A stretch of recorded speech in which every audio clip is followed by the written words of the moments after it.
Jesus is Lord.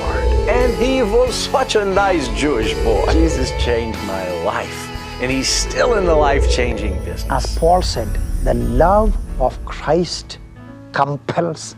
You know, Randy, I think most people don't realize how much darkness there is in the world. It can't be just coming to church and getting pumped up with the You and I are all going to have something of faith in us by which we Jesus died stand. to save sinners, and you are a sinner.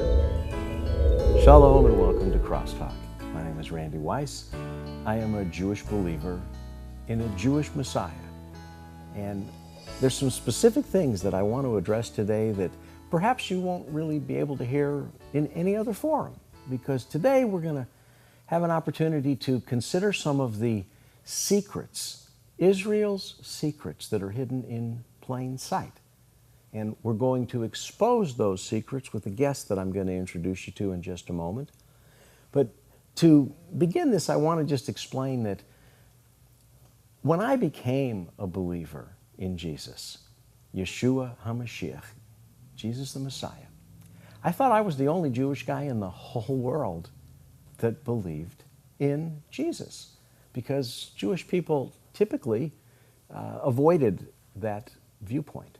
And, well, that was, well over 40 years ago.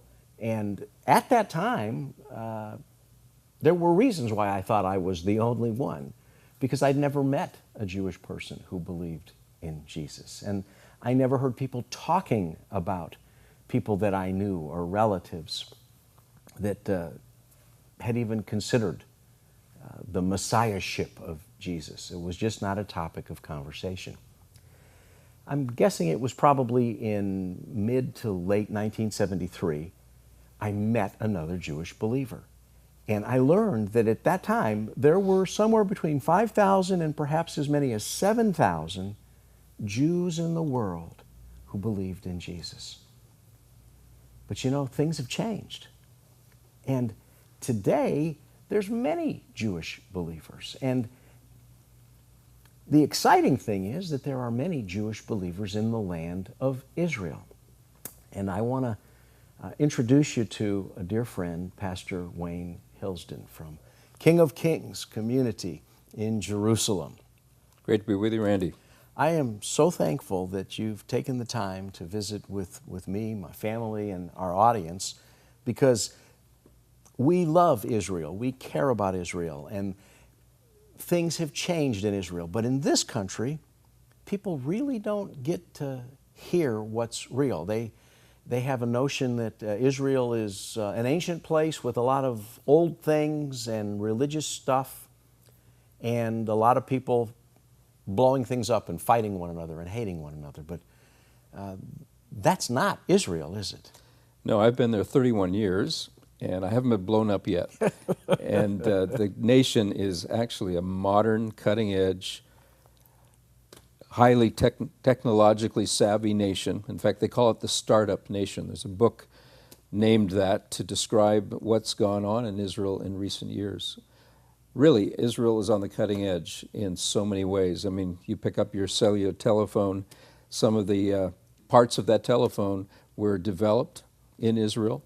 You use your computer, surgical devices that are used in the hospital, the most cutting edge technology for health care come out of Israel. It's really an amazing country. It is. I love going to Israel and bringing groups to Israel because I want people to recognize that it's a modern, sophisticated nation with incredible airports and roads and universities and museums and hospitals and the finest of everything. And it's been done under the threat of war, because Israel is surrounded by enemies. So much of Israel's economy is focused on defense. It has to be. But in the short span of 60, 65 years, there's been these incredible developments that have rolled out. It's spectacular, and people just are unaware of it. One of the things I've observed is the fact that Israel did not have a lot of natural resources like oil and a lot of water and things of that nature. And of course, we know that necessity is the mother of invention. In some ways, I'm glad that oil wasn't discovered back when the State of Israel was established, because you had to find other ways to survive. And so there's incredible ingenuity that's gone into the development of that country. Now, we've suddenly found oil and gas, most of it offshore, but it's simply going to add to what already is a human resources-rich nation. And so it's the people, really, of the nation that God has blessed uniquely of all the nations of the earth that has caused the intellectual properties to be so valuable to the world today. Sadly, the media characterizes Israel in not only unclear but in untrue terms, and that's pathetic, really, because it's almost as though the media wants the nation of Israel to be misunderstood.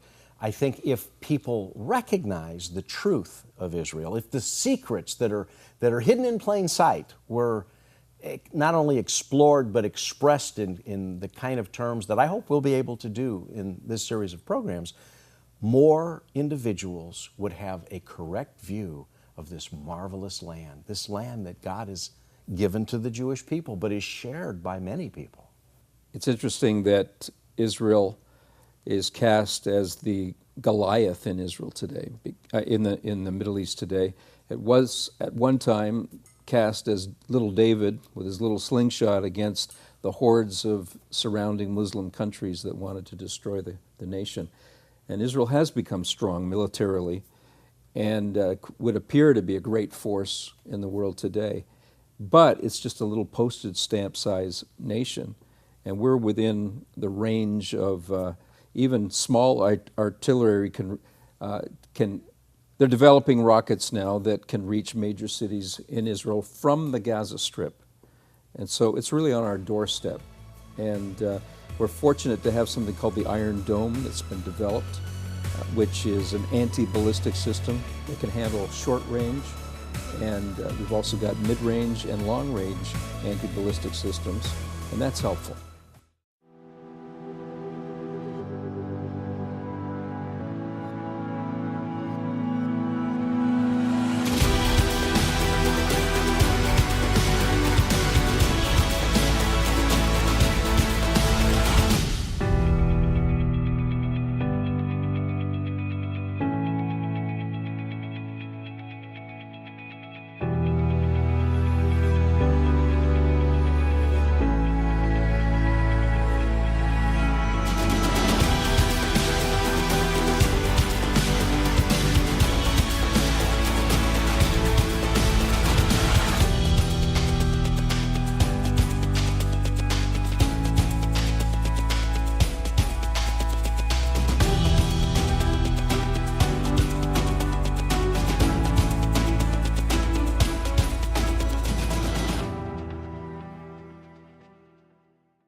What if I told you that for the cost of a couple of cups of coffee, you can present the gospel message to hundreds of people across the island of Cuba? That type of impact is hard to find anywhere in the world. But that's exactly what's possible with the Today with God project. You see, every flash drive that we bring down gets given to a pastor who will then use it across the island in door-to-door evangelism, in roadside evangelism, in church ministry, in Sunday school, in seminary. One flash drive. It's incredible what God can do. By skipping a cup of coffee just a couple of times a month, you can provide one flash drive that will get used across the island with hundreds of Cubans, where the gospel message is presented. All it takes is $10. Give us a call at 1-800-688-3422 or visit us online at crosstalk.org. Well, brother, you have been there more than 30 years, and you have personal first-hand observation skills. You've seen the changes over the last 30 plus years. I'd like to address some of the specific changes because I think that our audience deserves to know the truth. These things that people are just not aware of because it's not what the media discusses. First off, I'd like to get your take as what's changed in the last 30 years for non-Jewish believers, for Christians in Israel?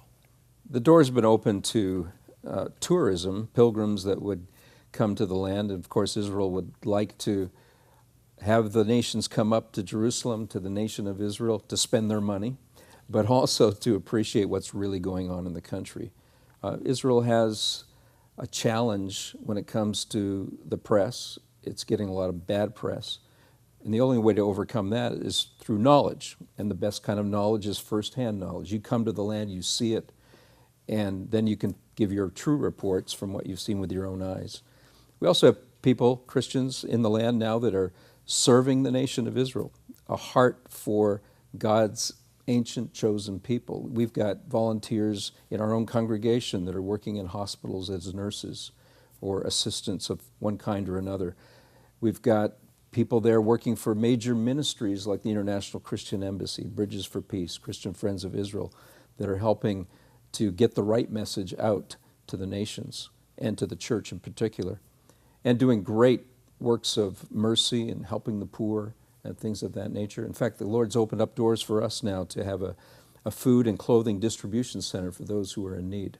And we're right across the street from one of the poorest neighborhoods in all of Israel, an ultra-Orthodox neighborhood. And so there are needy people around us. We're able to help those people, and Christians from around the world are coming and bringing these items that we can distribute, helping us in a volunteer way. And so that's a new development that we didn't see back when I moved there in 1983. The truth is that there are poor Jews. The lie is that Jews are all rich, they control the banking systems, they control the media, they control everything. Israel has a large number of impoverished Jews. I'd like you to address that because that's a secret that should be exposed. Right. Israel is an immigrant nation, so people have come from many places around the world that are poor. Back in 1990 and the first few years of the 90s, we had a lot of immigrants from the former Soviet Union. Some of them had to flee, really, and just leave behind their possessions. Couldn't afford to bring some of their goods with them. And so they started from zero. Some of them had great jobs, wonderful home, and a place of position and status in their society. They came to Israel and they start from zero. There were many cases where physicians were street sweepers. And they're climbing back, and they're hard workers, but there are many people still in great need. A lot of people misunderstand what's real because they're brainwashed by what's untrue. Mm-hmm. The picture that is presented to most of the world is that Israel has damaged the so-called Palestinian peoples, that the Palestinians were the rightful people who lived in the land. The Jews came back after World War II and displaced the Palestinians. It's sad, but no one seems to be aware, or few are aware, that the world was, most nations of the world where Jews lived, particularly in that part of the world, anywhere in the Middle East, North Africa, the Jews were run out and forced to go elsewhere, and Israel received them. And the displacement that took place of the Jewish people was tragic, enormous, and a significant part of the population of Israel in its early days were from refugees. Exactly. We had people come from Iran, Iraq, Syria, places like that, North Africa as well. And they lost everything and were forced to leave. Some economists actually have made estimates about, what Jewish people lost in their coming to the land of Israel and what Palestinians claim to have lost, and it's about the same. And I think the numbers, if you simply took the census of the people, the Jews who were forced to leave where they originally lived and resettled in Israel, and the Palestinians that moved, not because the Jews forced them to, but because their own, the Jordanians and Egyptians and others wanted to have pawns for political purposes, the numbers are probably about the same. Right. It's very similar.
What if I told you that for the cost of a couple of cups of coffee, you can present the gospel message to hundreds of people across the island of Cuba?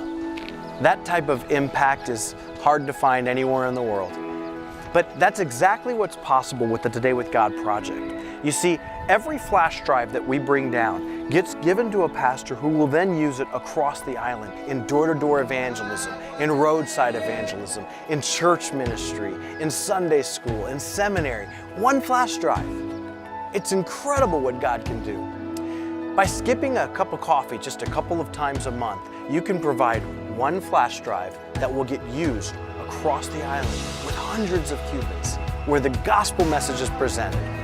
All it takes is $10. Give us a call at 1-800-688-3422 or visit us online at crosstalk.org. Well, I want to return to some of these people groups and circumstances in Israel that folks just might not understand and wouldn't be able to have a rational or an objective view because all they hear about is what's on the news or what they read on the internet. You have lived there for more than 30 years. You've seen it with your own eyes. What are some of the changes that you've seen in that period of time for Orthodox Jews? There are many streams within Orthodox Judaism. There is what we call the ultra-Orthodox, the Haredim. There's what we call the National Orthodox. They tend to wear the kippahs that are knitted. That's their signature. They're the ones that are very much involved in establishing settlements and in Judea and Samaria. And they're very nationalistic in the sense of we believe that God has given the land of Israel to the Jewish people, and they're walking that out. And then you have a group of ultra-Orthodox that actually have no interest in anything related to the state of Israel. In fact, some would even claim it's an illegitimate state, believing that only when the Messiah comes will he bring the kingdom of Israel back into being again. And anything leading up to that, any man-made attempt to establish God's kingdom is illegitimate.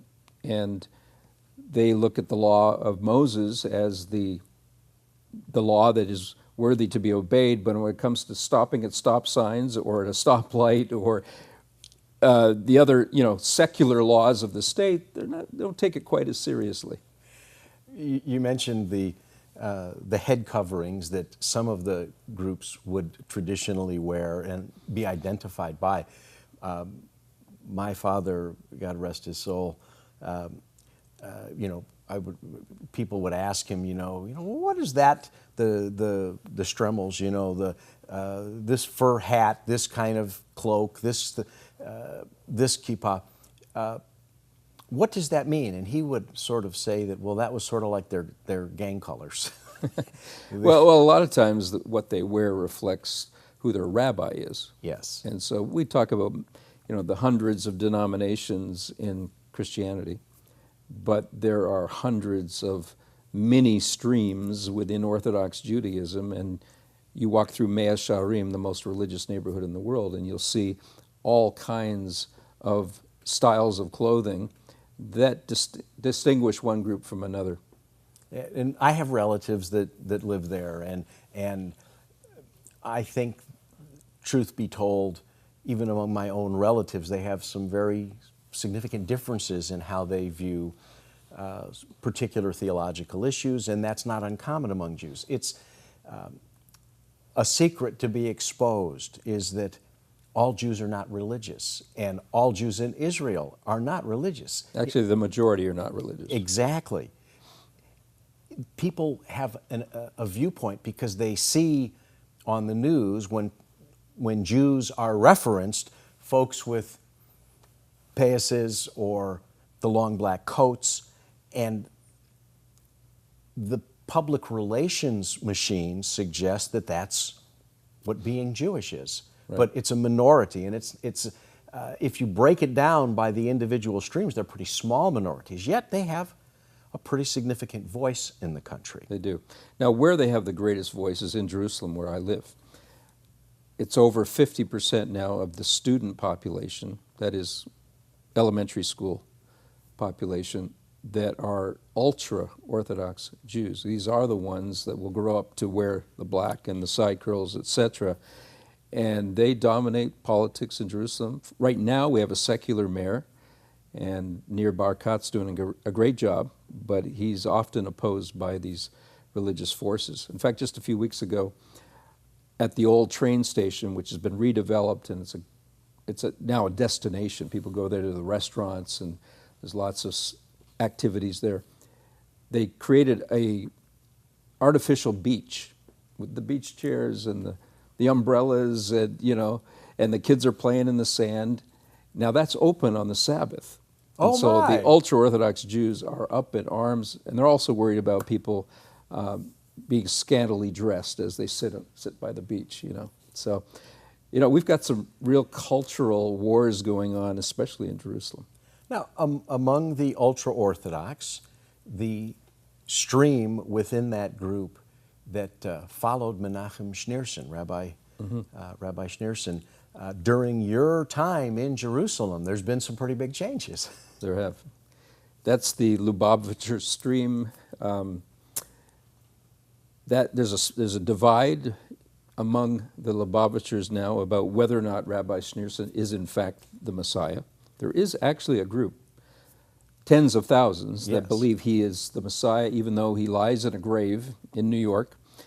But he will rise from the dead, and he will be proclaimed as Messiah, King Messiah, like in the line of David. Isn't it fascinating that large numbers of Jewish people can believe that a rabbi who they saw, they heard, he would give them $1, the kids $1 bill.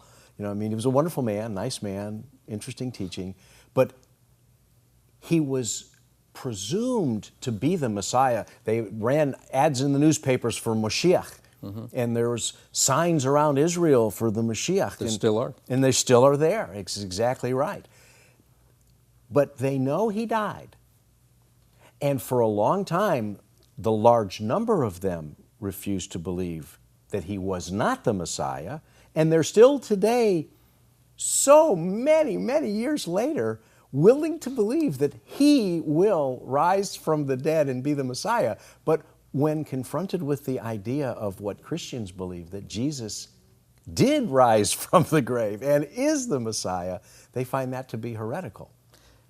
Randy, what's fascinating? They're actually going back to the Hebrew Scriptures and the Talmud, the Jewish writings that relate to the Scriptures, and finding proof that the Messiah is one who will die and rise from the dead.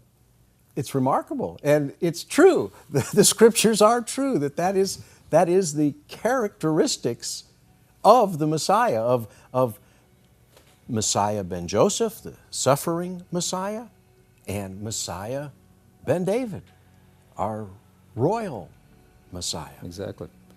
They've had to explain both what appears to be a death of Messiah and an appearance of the Messiah from heaven in the clouds of glory in Daniel. We know in Jesus he fulfills both of those prophecies in being one person who comes twice. I find that easier to believe than two different Messiahs.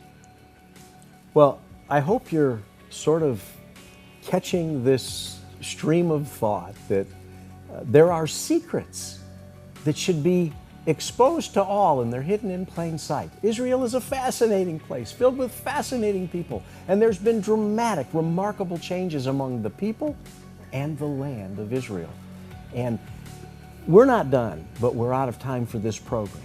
And we're going to continue this series to expose these secrets so that you're going to fall in love with Israel, with the Jewish people. And my hope and prayer is that you will, if you already do not love the Jewish Messiah, you will fall in love with my Jewish Messiah. Jesus, Yeshua HaMashiach, Jesus the Messiah, He did die. He died for my sins. He died for your sins if you believe in Him. And He did rise from the dead. As declared in Scripture, the prophets made clear the kind of Messiah that God would send. His name is Jesus. If you have questions about these subjects, if you have interest, you want to learn more about these things, I hope that you will write to me. If you want to connect with us, you can reach me on Facebook, Randy Weiss, and the number 1. We have a website. It's www.crosstalk.org. We have an 800 number on the screen. And my hope is that you'll take these things to heart. You'll let your friends know that there's something happening in Israel and it's good. There are good things happening in Israel. And you'll be back for our next program to learn more. Till then, God bless and shalom.